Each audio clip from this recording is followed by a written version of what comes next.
My daughter is graduating today. I just wanted to see her. Please, let me just see her. Okay, Baba, quickly.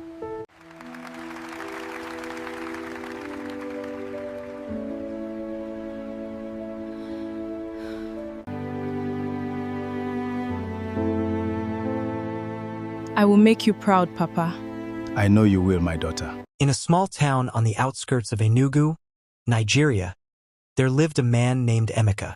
Baba Emeka, as the neighbors called him, was not a rich man. He was not even a comfortable man.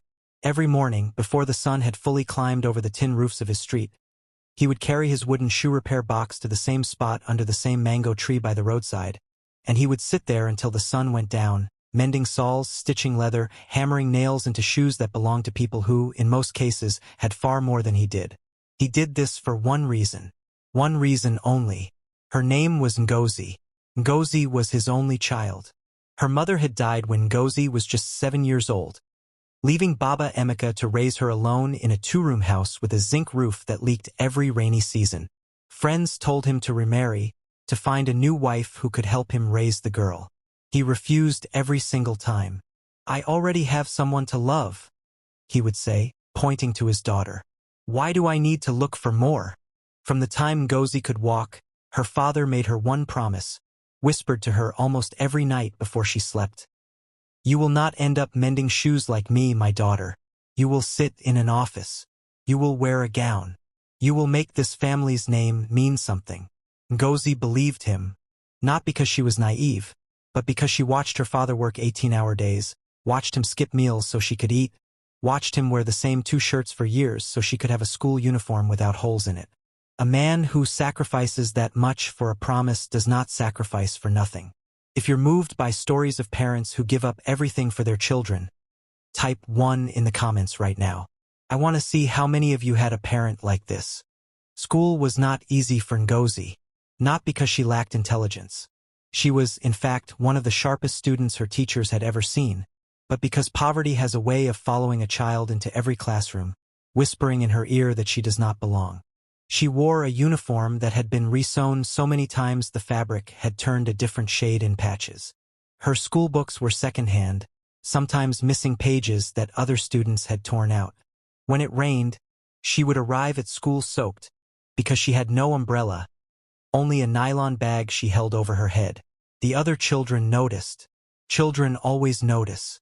Shoemender's daughter, they would whisper as she walked past. Some didn't even bother to whisper.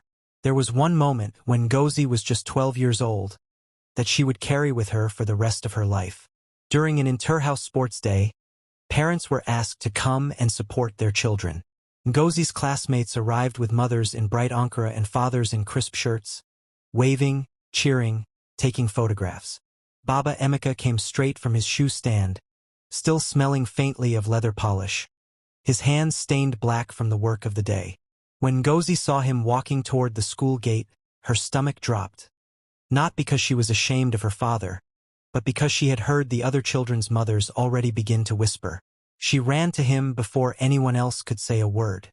She hugged him tightly, right there at the gate, in front of everyone. "Papa, you came," she said. "Did you think I would miss this?" He answered, smiling, wiping his blackened hands on his trousers before he dared to touch her face. "I closed my shop early. Nothing in this world was going to stop me." That day, Ngozi made a decision that would shape the rest of her life. She decided that no matter what anyone said about her father, his job, his clothes, his poverty, she would never, ever be ashamed of him. Because the truth was simple. The other children's parents gave them money. Her father gave her everything he had. By the time Ngozi finished secondary school, she had become the top student in her entire local government area. Her results were so outstanding that her school's principal personally wrote a letter recommending her for a partial scholarship at one of Nigeria's respected universities. But a partial scholarship still meant fees, accommodation, books, transportation, feeding money. Baba Emeka did not hesitate for a single second. He sold the small parcel of land his own late father had left him. Land he had held onto for over 20 years. Land that neighbors had begged him to sell during harder times. Land he always refused to touch because It was the only inheritance I have to give my daughter one day. He gave it up. All of it. For 4 years of tuition. Papa, that land was yours. Ngozi wept when she found out. That was supposed to be for me, for later, for this is for you, for later. Her father interrupted gently, holding both her hands in his rough, calloused ones. What is land compared to watching my daughter become a graduate? Land cannot hug me when I am old. Land cannot call me Papa. You are my inheritance, Ngozi, not the other way around. If a comment like that just made your eyes water a little, you are not alone. Make sure you're subscribed because this story is only about to get more emotional from here. Ngozi left for university with 2 bags, a Bible her late mother had once owned, and a single wristwatch her father bought on credit from a trader in the market. A watch he told her to wear, so that time will always remind you of home. University was not the escape from hardship that Ngozi had imagined. It was simply a different kind of hardship. She shared a room with 5 other girls in a cramped hostel. She worked part-time selling recharge cards and hand-woven bracelets between lectures just to afford extra meals. While her roommates went out for weekend outings, Ngozi stayed back reading. Not because she didn't want to have fun, but because failure was not a door she was willing to open. Her father's land was gone. There was no version of this story where she allowed herself to fail. Every 2 weeks, without fail, Baba Emeka sent whatever money he could gather, sometimes as little as 2,000 naira, sometimes more if business at the shoe stand had been good. He never once sent an empty envelope, even if it meant he himself skipped meals that week. Ngozi knew this. She always knew. And every single time an envelope arrived, she would sit on her bed, hold it in both hands, and cry quietly before opening it. Not from sadness, but from a gratitude so heavy it had nowhere else to go. In her 3rd year, Ngozi's project supervisor, a respected woman named Dr. Adiz, noticed something different about this particular student. Unlike other students who complained about deadlines or begged for extensions, Ngozi worked with a quiet, almost fierce discipline. "Why do you push yourself this hard?" Dr. Adiz asked her one afternoon. Ngozi answered without hesitation. "Because somewhere, a man is mending shoes under a mango tree so that I can sit in this office and answer your question. I cannot afford to disappoint him." Dr. Adiz never forgot that answer. Keep that in mind, it matters later. 4 years later, the day finally arrived. Ngozi's graduation. She had earned a first-class degree, the first person in her entire family's history to graduate from university at all, let alone with honors. The night before, her father called her from a borrowed phone, his voice trembling with an excitement she had never heard from him before. "Tomorrow," he said, "tomorrow I will see my daughter become a graduate. Tomorrow I will hold my head up in front of the whole world. And tomorrow, Ngozi, I will finally understand why I never remarried, why I never gave up, why I never stopped believing." Ngozi laughed through tears. "Just be there, Papa. That's all I need. Just be there." "Nothing," her father said. "Nothing on this earth will stop me." He wore his one good shirt, a faded blue shirt with a soft collar and a small tear at the cuff his late wife had once stitched with black thread, because they never owned matching blue thread. He carried a small nylon bag with a gift inside. A wristwatch, bought on credit, to match the one he'd given her 4 years earlier. He set out on foot at 5 in the morning to make sure he would not be late. Let the audience sit with this. He arrived at the university gates 2 hours before the ceremony began. And that is where everything went wrong. A security officer in a stiff blue uniform stood at the entrance, checking the flow of arriving guests. Parents in expensive aso-ebi, agbada, designer heels clicking against the pavement, cars rolling in one after another. Then Baba Emeka approached, in his faded shirt and rubber slippers dusted with red road dust, holding his small nylon bag. The officer stepped directly in front of him. "Oga, where are you going?" he asked, arms folding across his chest. "My daughter is graduating today," Baba Emeka said gently. "I only want to see her." The officer looked him up and down. Slowly, deliberately, the way people look at something they've already decided is beneath them. "This place nah for big people today," the officer said. "Where's your invitation card? Where's your car?" You want to enter like this?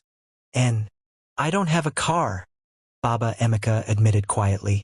I walked, but I have my daughter's invitation letter, if you want to. A beg, Oga, Comet for gate. The officer cut him off, already turning to attend to a car pulling up behind. You day block road for important visitors. Your daughter go meet you outside after. Baba Emeka stepped back from the gate the way a man steps back from a fire that has refused to warm him. He lowered his small nylon bag. He looked toward the field in the distance, where he could just barely make out rows of gold gowns shimmering in the morning sun, and somewhere among them his daughter. The reason he had walked 2 hours, sold his father's land, skipped meals for 4 years, and never once, not once, regretted a single sacrifice. He was not allowed to watch her cross that stage. If your chest just tightened reading this, imagine how it felt for the man standing at that gate. Comment below with a broken heart emoji if this part hit you the way it hit me. From her seat in the graduating row, Ngozi searched the crowd, exactly as she had promised herself she would the moment they called her faculty to line up. She scanned every face near the entrance, heart pounding, searching for the one man whose approval meant more to her than any degree ever could. And then, through a gap in the moving crowd, she saw it. Her father at the gate, being waved away by a security officer, stepping back, lowering his eyes, lowering his small nylon bag, turning to walk back the way he came. Something inside Ngozi went very still, and very hard. Beat. Slow down here. She did not cry. She did not shout. She simply watched, memorizing every second of it, as the man who gave up his inheritance, his meals, his years, was turned away from watching the one thing he had given up everything for. When her name was called minutes later, she rose from her seat and walked to that stage with a stillness that unsettled everyone who knew her. She collected her certificate. She turned, as tradition demanded, to shake the hands of the seated dignitaries. The vice-chancellor, the dean, and yes, Dr. Adiz, the woman who once asked her why she pushed herself so hard. One by one, they extended their hands toward her, smiling for the cameras. One by one, Ngozi looked at each outstretched palm, and did not take a single one. She gave only a small, precise nod, the kind that says I see you, and that is all I owe you today, and walked past every single one of them. A ripple of confused whispers moved through the seated crowd. Dr. Adiz's hand hung in the air a moment too long, her brow furrowed, before she slowly withdrew it.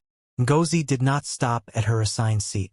She walked straight to the microphone stand at the edge of the stage, a stand reserved for official remarks only, not for graduates, and before anyone could stop her, she picked it up. My name is Ngozi Okafor, she said, and her voice, though shaking, carried across the entire field. 4 years ago, my father sold the only land his own father ever left him so that I could stand on this stage today. This morning, he walked 2 hours on foot, wearing the only good shirt he owns, to come and watch his daughter become the first graduate in our family's history. She paused.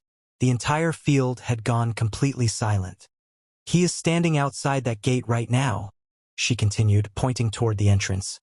Because a security officer decided he did not look wealthy enough to be allowed in, I could not, in good conscience, shake the hands of people seated so comfortably today, while the one person who made this day possible was left standing outside like he didn't belong.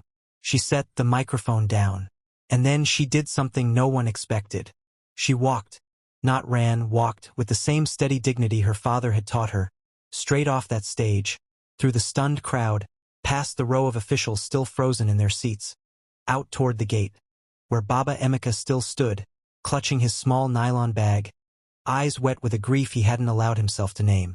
She took off her own graduation cap, still warm from her head, and placed it gently onto her father's, the way you crown someone who has earned it far more than you have. This is yours, she told him. It was always yours. I only wore it for you.